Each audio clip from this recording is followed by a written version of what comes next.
Shock Monkey Radio is entertainment for adults, by adults, and the views and opinions expressed here do not reflect upon the sponsors or FXBG Public Radio. For additional information, please refer to the United States Bill of Rights. Stand warned. Let's try this again, huh? I think ghosts know I can kick their ass, and that's why I've never seen one.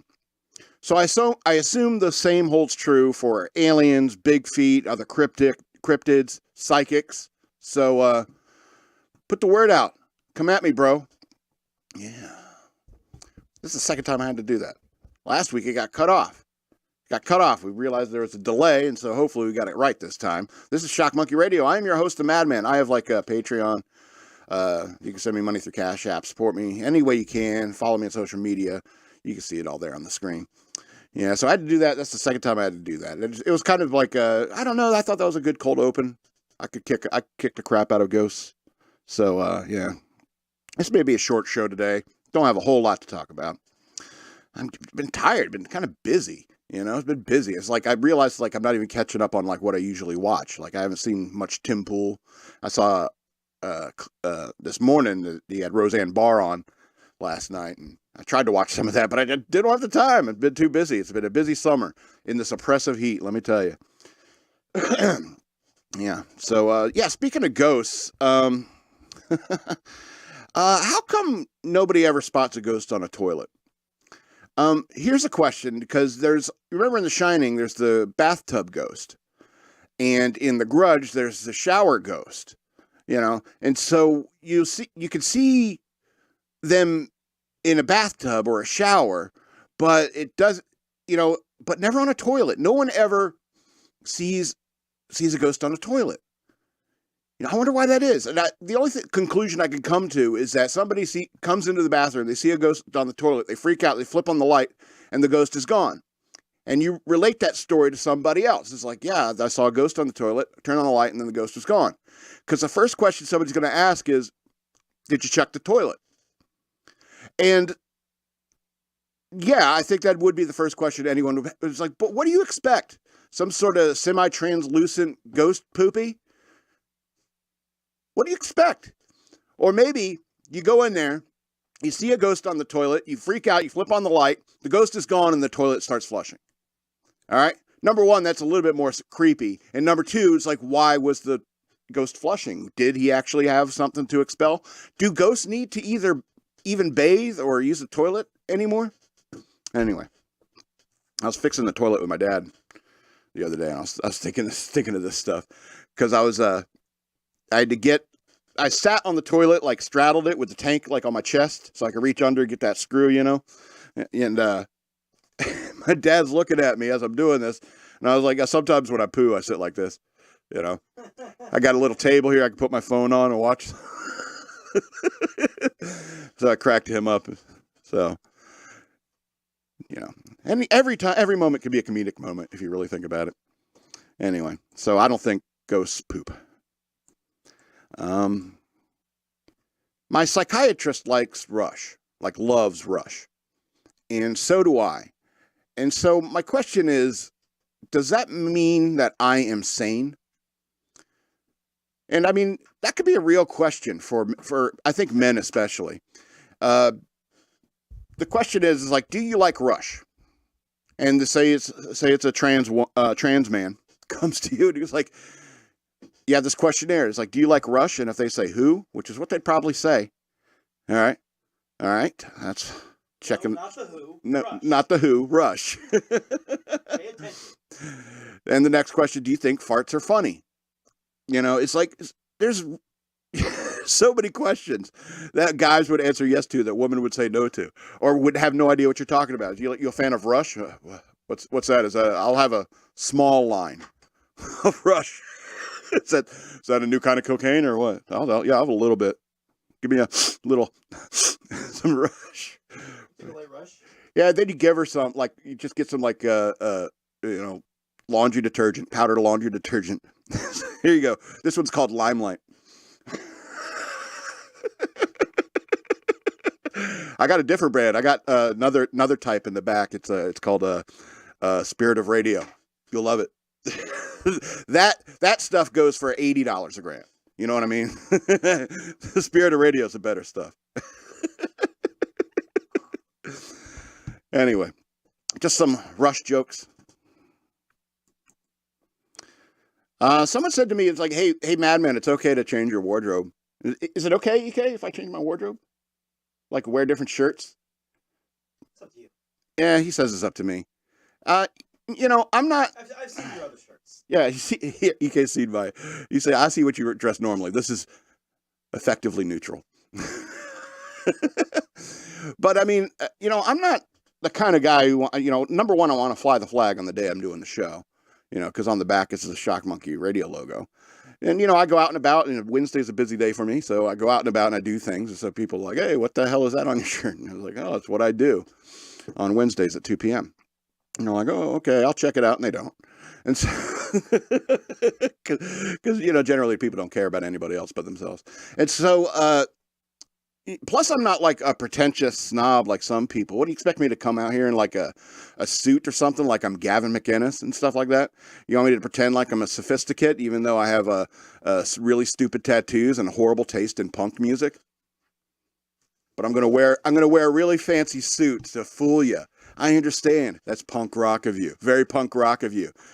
And, you know, be a comic book nerd. And it's like, oh, you read Justice League? That's what Gavin McInnes would say to me. He'd say, you read Justice League? Yeah. Snobby about your horrible taste in art. And you should look for that video called Your Horrible Taste in Art of Mine. It's on this channel. It's pretty funny. A lot of positive feedback on that one. So maybe I'll change my shirt up. I don't know. I've done it before, like once before. And yeah, one time. And maybe I think the New Year's special because I didn't even plan on doing that. They were hanging out and let's stream live. I got my ukulele. We'll do that again this year. We'll do a live stream. We got additions to the team this year. So additions to the team this year. Nice. Maybe we'll do a live stream. Maybe. We'll see. Maybe do some of that gaming stuff again. Who knows? All right. So I want to talk about Jerry Maguire for a little bit. You guys remember why Jerry Maguire got fired? I sure do. And it's the whole reason why I like the character that Tom Cruise plays. Tom Cruise, I'm not a fan of. I think he's a very weird dude. I think he's been famous too long. and that messes with your mind. It really does. But he's good at his job. And he played a character who I really liked. And Jerry Maguire was the kind of guy I liked because of the reason he got fired. And if you remember, what happened is that as an agent to like sports stars, you know, he's trying to keep them out on the field, try to keep them playing to make that money, get that percentage, you know, for his firm, get his pay, you know, get his paycheck, get his nice apartment, get his flights to the Alps, or where did he go? The Alps, or was it the Himalayas to propose to his girlfriend? You know? Who was an awful person, completely awful person. And so he has this conversation with a kid, a child of one of his athletes, and the kid like says F you basically because his Jerry Maguire's constantly wanting to put these athletes right back out in the field, and it's just about cranking out those numbers, and the human element is being lost on it. And so after this interaction with this kid, Jerry Maguire goes home and has, quote, two slices of quote-unquote bad pizza and grew a conscience. And with that conscience, he wrote up a mission statement. And in that mission statement, he expressed his thoughts as like, you know, even if it means not making as much money, we need to understand that these are human lives we're talking about and be considerate of that while we're doing this job. This job is necessary in some ways, but we could be a little bit more humane in the way we do it instead of treating these people like cattle or just a product, you know? And that's kind of the point of the Jerry Maguire side of the movie. There's the Renee Zellweger side, which is, it just kind of comes together at the end. But Jerry Maguire, he puts out this mission statement, hands it out to everybody at work. And there's that scene where that one guy says to Jay Moore or vice versa, and he's like, hey, you know, how long do you give him? I don't know, maybe by the end of the week before he's fired. So everyone knew it because what he was talking about, it goes against the core principle of these, you know, greedy greedy people in that kind of business. Whether that because let's be honest, it's like a sports is an entertainment business. And so it could be any kind of entertainment business where it's very cutthroat. There's a lot of dollars flying around, you know what I mean, that people can catch. And there's more money to be made if you start treating people like, machines or, widgets. But Jerry Maguire had a moment of conscience, wrote up his mission statement because he couldn't sit on the thought. He couldn't just let it go and just swallow his, pride, swallow his pride, a pride swallowing siege, He had to get it out, And I think that's important. It's like, speaking of Gavin McInnes, it's like how he says, get fired, get in trouble, be brave, and never stop fighting. And what Jerry Maguire was doing was fighting for what is right. And yes, the company needs to make money. Yes, we we like the nice lifestyle and everything like that. But at the same time, we're losing something. We're losing our own humanity by ignoring the humanity of our clients. And that's what this new law firm. And so Jerry Maguire gets fired. He steals a goldfish. He should have been prosecuted for that, by the way. It's not his. And yeah, and why wouldn't Renee Zellweger do that? She's like, wouldn't you at least want to get a severance package or something?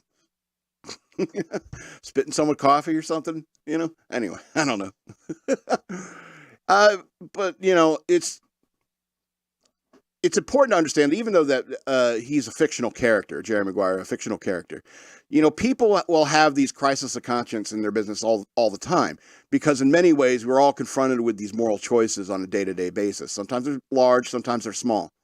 And sometimes something a kid yells at you in a hospital corridor can eat at your soul, because you realize it's like, I want to be a moral person. And in the movie, they had this flashbacks of this mentor guy of his who kept telling us, if you don't have this doesn't matter. It's like stuff like that, old world wisdom in many ways, old school wisdom. And so, I thought, I was just thinking about Jerry Maguire. What a pretty good movie. It deserved its accolades and awards and stuff like that. I mean, because Jerry Maguire as a character was an interesting character because he was a lot like, what was that show? My Name is Earl, where he was a bad guy, instantly changes his mind and wants to be a good guy. But, hilarity ensues because, I'm not used to doing it this way. And so, and so that's what I liked about Jerry Maguire as a character. The movie I have some issues with. I'm not gonna rate that. I'm gonna get into some movies here because Jerry Maguire. What was that? In the 90s that came out. Show me the money. What a ridiculous movie. At some points, it was just so ridiculous. But I did like the fact that Jerry Maguire made a stand for what he believed in is the right thing. And I think more people need to do that so that the business world that we live in is run by people like that. And that can make the world a better place. Anyway, enough about that old-ass movie. Let's talk about a newer one from 2014 called The Frame. Now, I had to pull up the Wikipedia article to explain because I still don't understand what this movie was really about.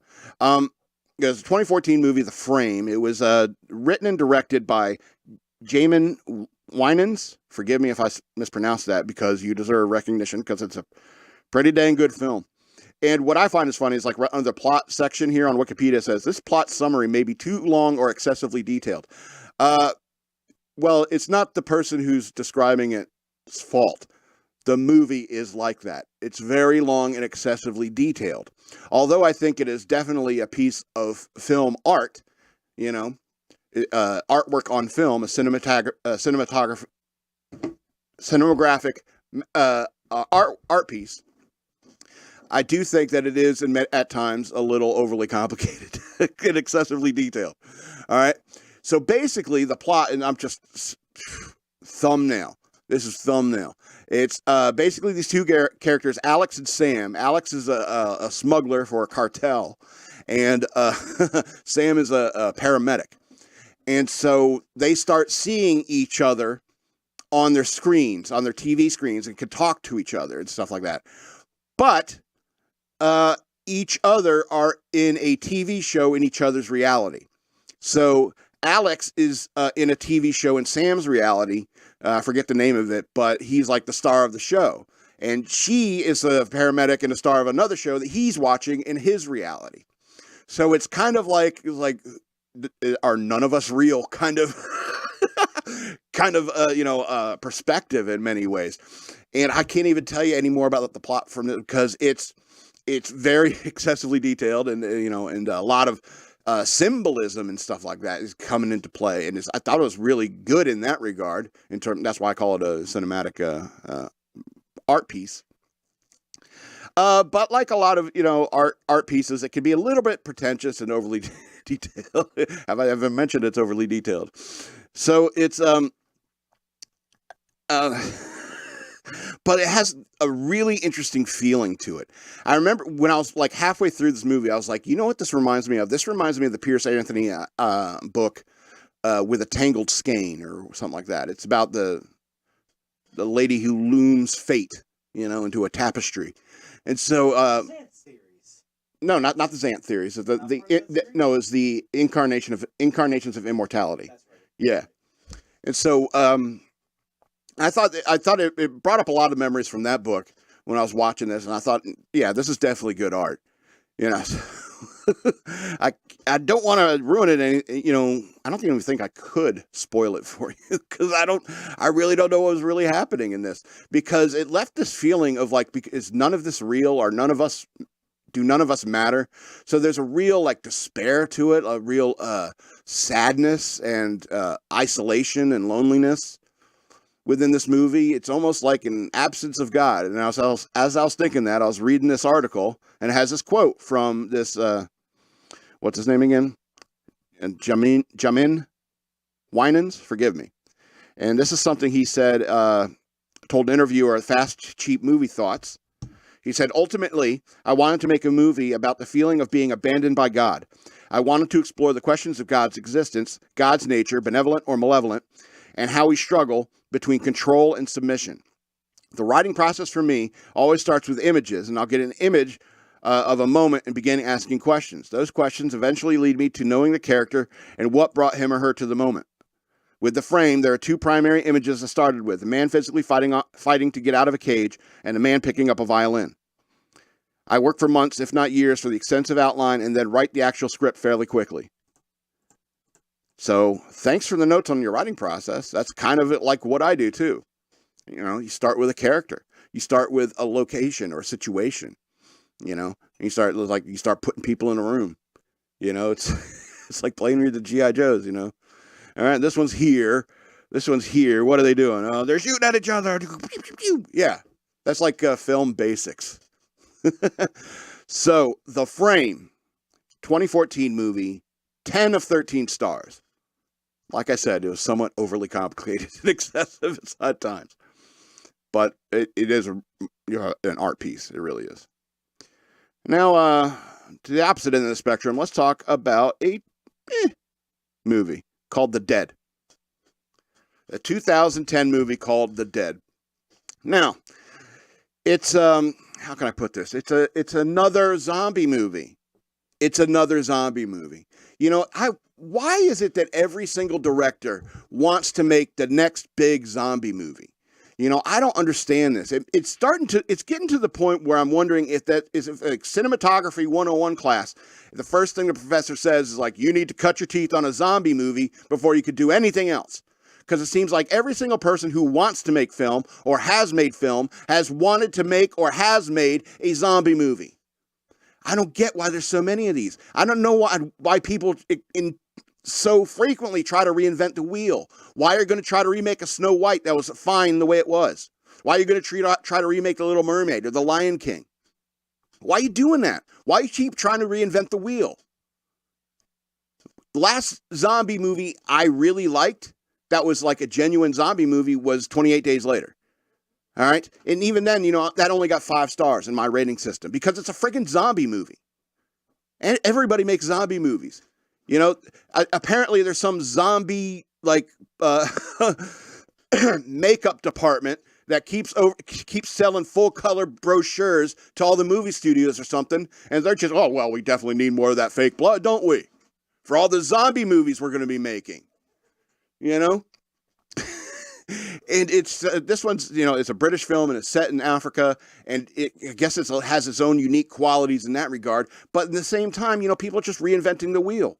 And when I think that the first class of cinematography 101 means you need to cut your teeth on a zombie movie, I think that's true. That's how you got The Walking Dead.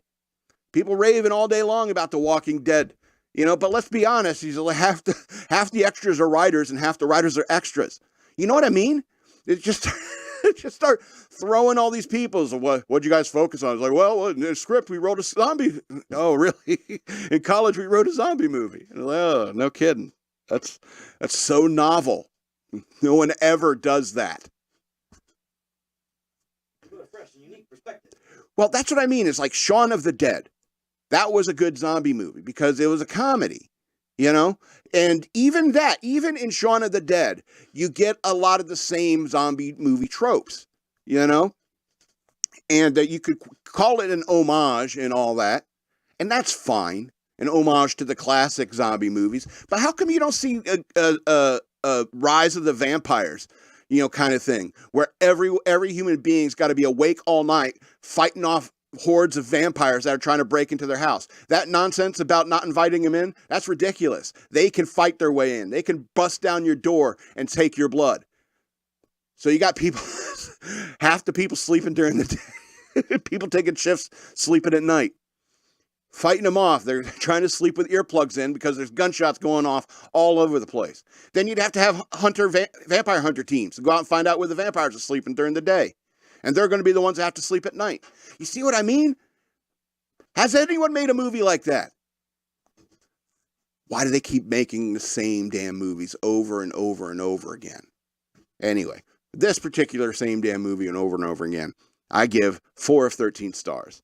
But like I said, even the best zombie movies get 5 of 13 stars. The way I do things. All right. Let's get into the news worth knowing. I got a little horse yelling about zombies. Called ponies. Cold what? Said they're called ponies. Ponies? Said you got a little horse. Oh. About zombies. A little horse is a pony. Yes. That's true.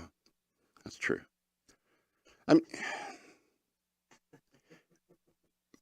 Isn't a mule a little horse too? A mule is a cross between a horse and a donkey, I thought. Yeah. Well, what about a donkey? Is a donkey not a horse? That's why they can mate, right? Yeah. So, I don't know. And which one's sterile? Is it the mule? Mule. Okay. I don't know. I guess I never really got into Know Thy Enemy. At least EK laughed at that. Anyway, let's talk about the news. Hunter Biden to appear in federal court, enter a guilty plea. Yeah, I checked the news in the morning for this, so Judge apologizes to Hunter Biden. Oh boy, yeah. Deal's off the table. Yeah, let's check out the hot news story. Hunter Biden pleads not guilty as plea deal falls apart during Delaware court appearance. Hunter Biden's plea deal fell apart during his first court appearance this morning as he pleaded not guilty, and federal prosecutors confirmed the president's son is still under federal investigation. The president's son was expected to plead guilty to 2 misdemeanor tax counts of willful failure to pay federal income tax as part of a plea deal to avoid jail time on felony gun charge. A felony gun charge. But Judge Mary Ellen Norica did not accept the plea agreement, questioning the constitutionality, specifically the diversion clause in the immunity Hunter Biden would receive. Hunter Biden has been expected to enter into a pretrial diversion agreement regarding a separate felony charge of possession of a firearm by a person who is the unlawful user or addicted to a controlled substance. The judge pressed federal prosecutors on the investigation and questioned whether there was a possibility for future charges and asked prosecutors if Hunter Biden was currently under active investigation. Prosecutors said that he was, but he would not answer specifically what the president's son was under investigation for. Because Hunter would be there sitting there taking notes. You know what I mean? Yeah, what else you looking at? Okay. New phone. All right. Prosecutors on Wednesday said Hunter will be pleading guilty to 2 misdemeanor tax offenses, would not immunize him from future charges. At one point, Norica asked Justice Department Prosecutor Leo Wise whether there is an ongoing investigation here. There is, he said, adding he would not tell the judge what the investigation was. Norika asked if the government could potentially bring a charge related to Foreign Relations Registration Act, FARA, F-A-R-A, which Wise replied, yes. At that point, the original plea deal broke down. Defense attorney Chris Clark said he did not agree with that. Then there's no deal, Wise said. Clark countered, as far as I'm concerned, the plea deal is null and void. After that, both sides asked the judge for time to negotiate. Norika left the courtroom for 20 minutes or so and allowed both sides to continue negotiations. Ultimately, Hunter Biden pleaded not guilty because Norika could not accept the plea deal as it was constructed. She repeatedly expressed her concerns about the constitutionality of the diversion deal related to felony gun charge, specifically that the main issue with the agreement was that if Hunter breached the deal, the judge would need to make a finding of fact on the matter before the government could bring charges.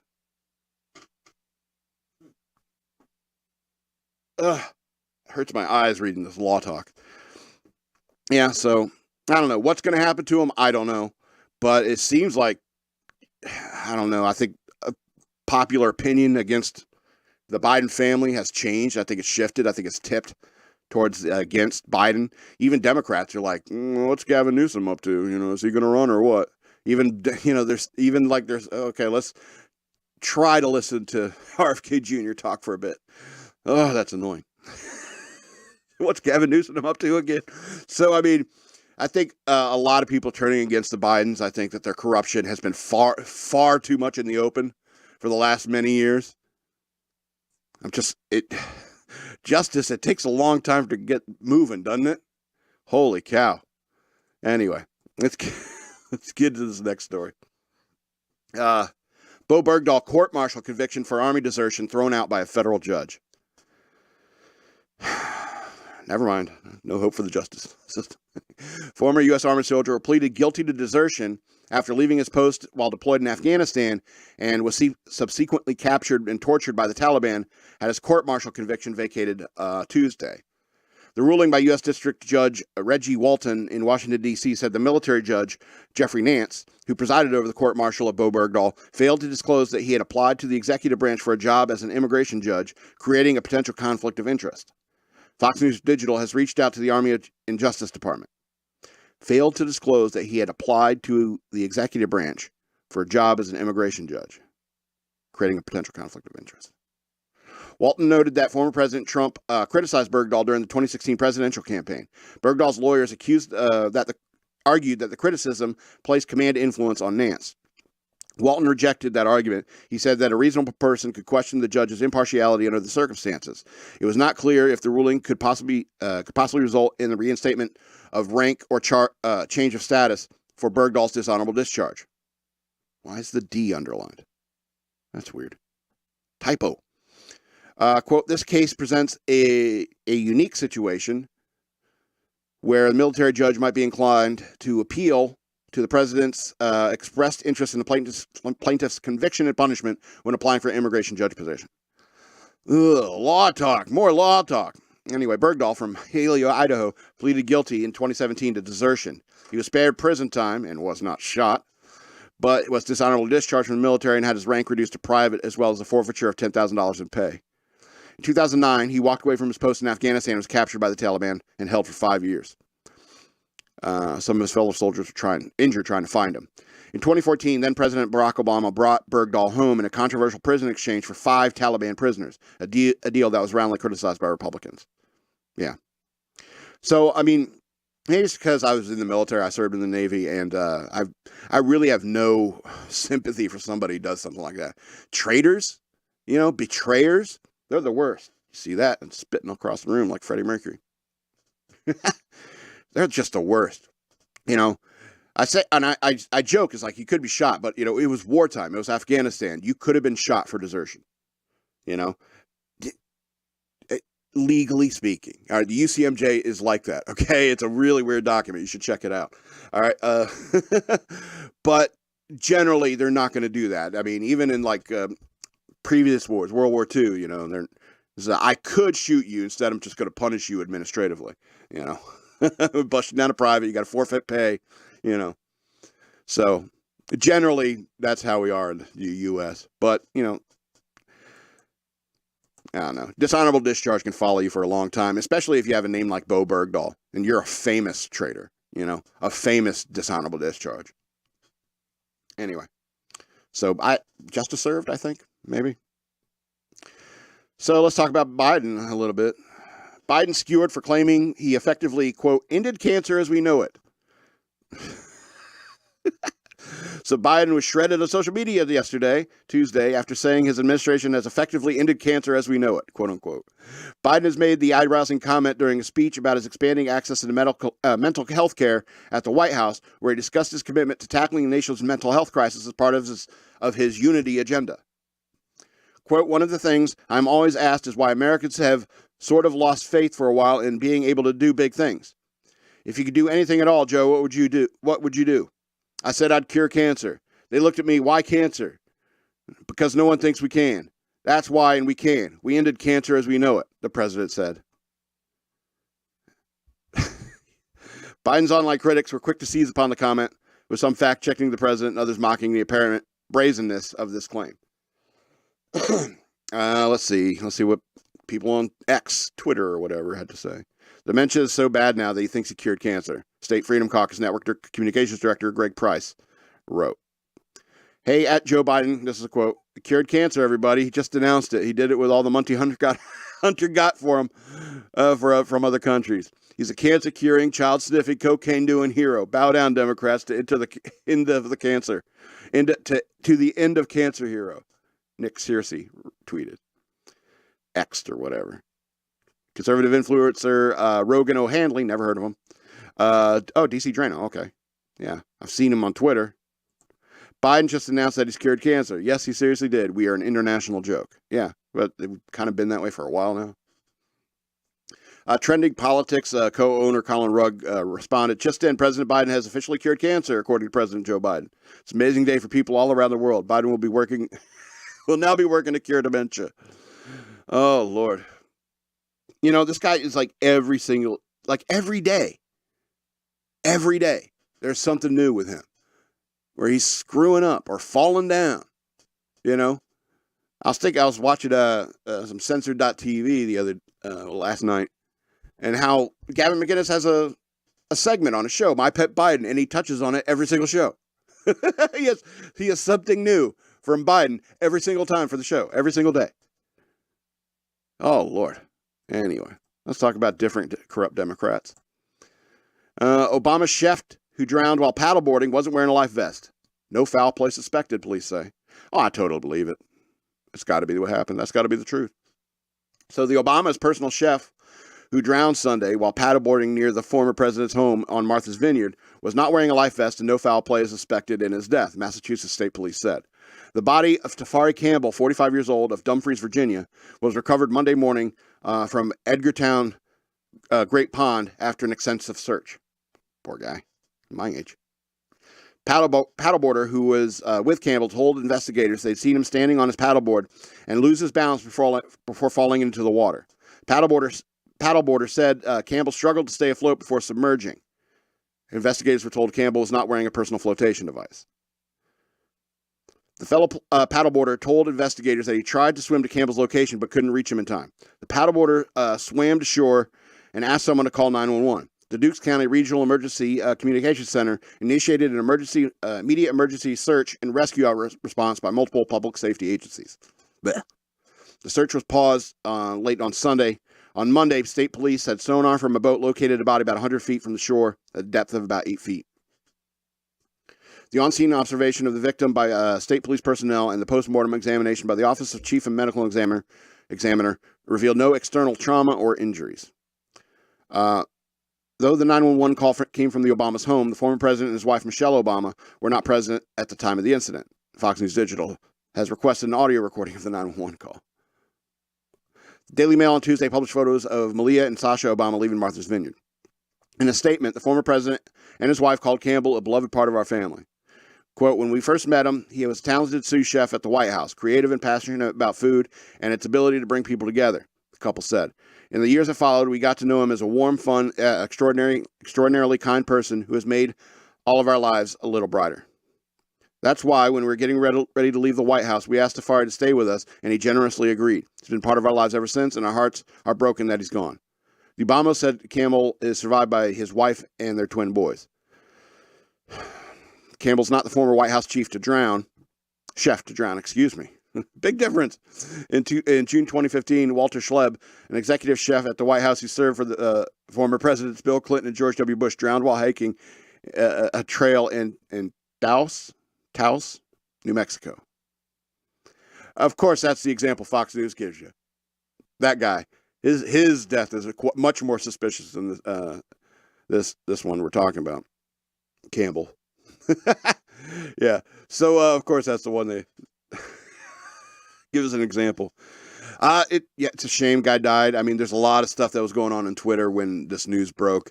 Because, the whole Clinton body count kind of thing, there's always those people who's like, some of it is suspicious. A lot of it is not, accidents do happen, even though apparently this guy was quite a strong swimmer. And the joke was, it's like, oh, he must have walked in on Mike changing or something. You know what I mean? Anyway, let's go to 2 more stories and then we're out of here. Lighter topics, I suppose. All right. Experts warn of devastating effect as traditional male roles deemed as toxic by the media in Hollywood. So, masculinity has become a dirty word to some. The American Psychological Association has released guidelines calling traditional masculinity harmful, and Hollywood has been open about its disdain with movies such as last weekend's much-hyped Barbie. According to a recent Politico Ipsos poll, 36% of Americans believe entertainment and culture has made it hard to feel proud to be a traditional guy. Similarly, 31% believe the Democratic Party is hostile to masculine values. Senator Josh Hawley from Missouri, the Republican, has been vocal on the topic and told the Fox News Digital American men have lost their way due to a combination of factors. The rapid advent of technology bringing comfort and complacency, the outsourcing of American jobs thanks to policymakers in Washington, D.C., and the shrill progressive narrative that men are, quote, oppressors. He went on to say, I just think that the message has left some men in this country for decades now is that they're trash. I mean, they literally quote from a leftist professor, men are trash, Hawley said. I think too many men have heard that message for too long and believed it in one form or another, he added. The portrayal of men in the Barbie movie is just one example of this. Quote, it's pretty clear that the media views masculinity in only 2 ways, stupid or toxic. Comedian Tim Young told Fox News Digital. Like Barbie Land, the concept of equality between men and women, according to the media, is fictional. And where there could be a chance for everyone get along, their spin on things is to be divisive and put down men. The funny thing is that they'll always be the first to scream that you're a misogynist or toxically masculine if you point that out, they hate men in the Barbie movie. No such thing as misandry to them. Yeah.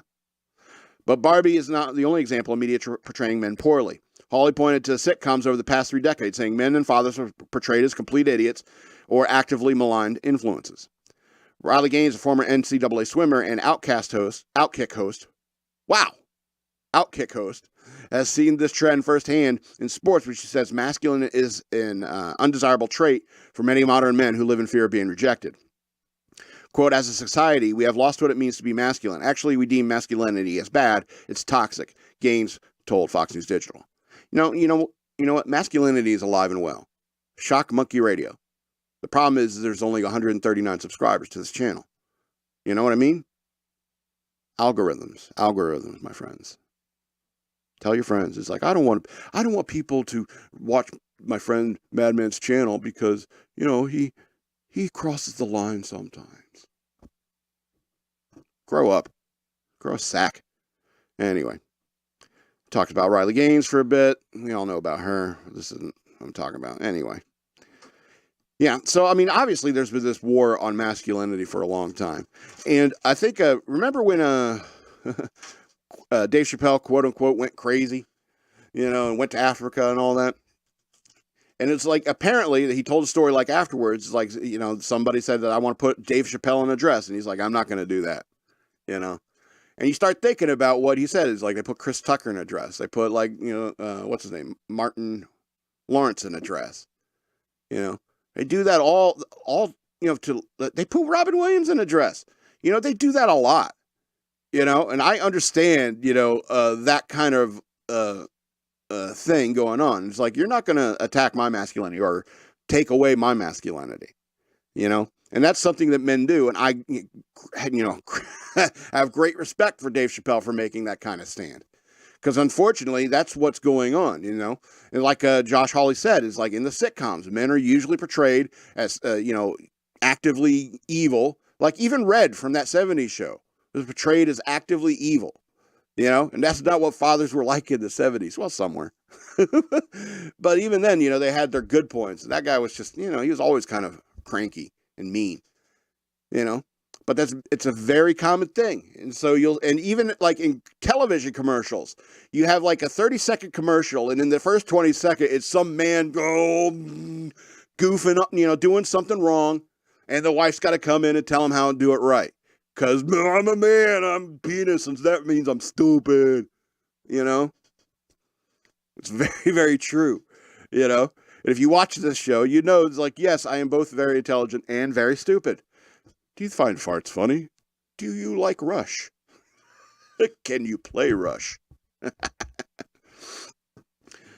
Yeah, snort a line of this. It's called Limelight. Anyway, let's go to this last story. So angry friends tear into a man for visiting a VIP airport lounge without them. All right. First instinct, you need new friends. All right. All of you need new friends. All right.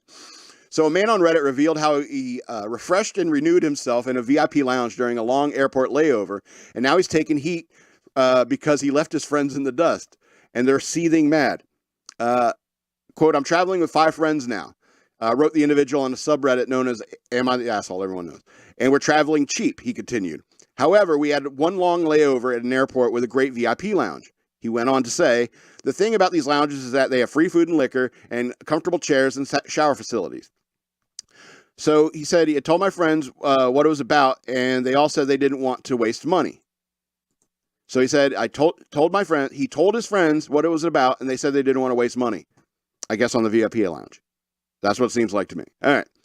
The man, going by the username OKFisherman5205, then decided to go to the lounge by myself. There, he said, I had some snacks, a few drinks, a quick nap, a long hot shower, and then I caught up with my friends at the gate. He said that when he met up with his friends, my phone was fully charged, I was bright-eyed and bushy-tailed, and the man was also a little drunk, he admitted. Hey, I know how to fly. He added, when we started talking, they were complaining about the cost of everything at the airport. And then they asked him why I looked so pleased with myself, and he told them the details of his stay at the lounge. And this did not go over well. 2 of them got visibly angry, he said. They said I was an a-hole for not telling them everything that was available in the lounge. Said the traveler, they actually spent more on food and drinks than I had. Plus, I got to nap in a comfy chair and have a shower. And the friends continued to pile on. The man said he told them that lounges aren't a secret and that the internet exists. And they could have looked up the same information I did, he added.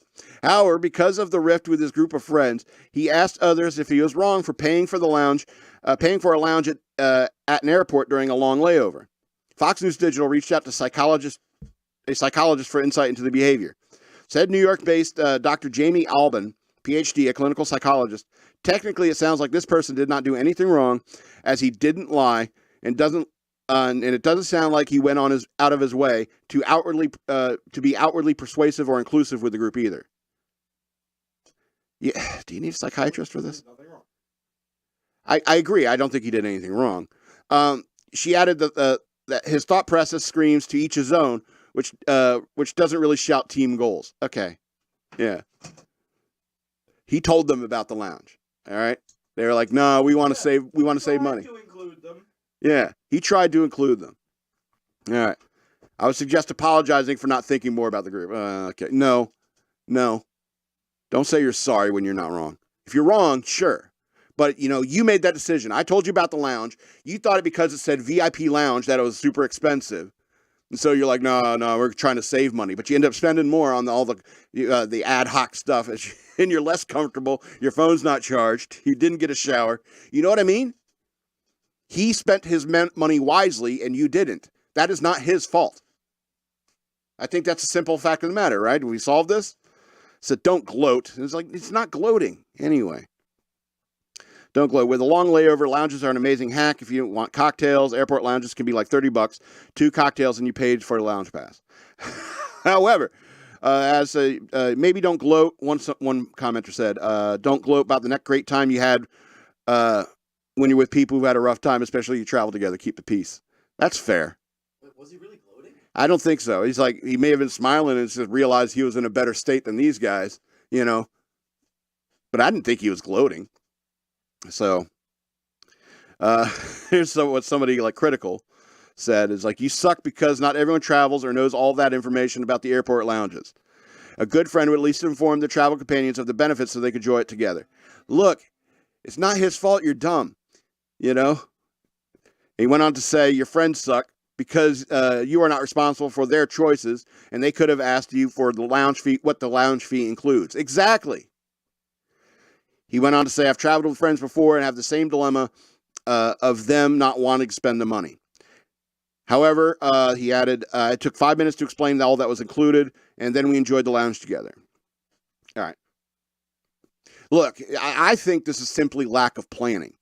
You know, I don't think they sat down or talked to you, got in a text group or something together if they're doing this traveling together, and have an argument, a conversation about the VIP lounge. You know? And if these guys just reject it out of hand and he like, but you didn't say, but it's got this, it's got that, you know, you can get your phone charged, you get a hot shower, you get drinks, $30, you know, covers it all. Anyway,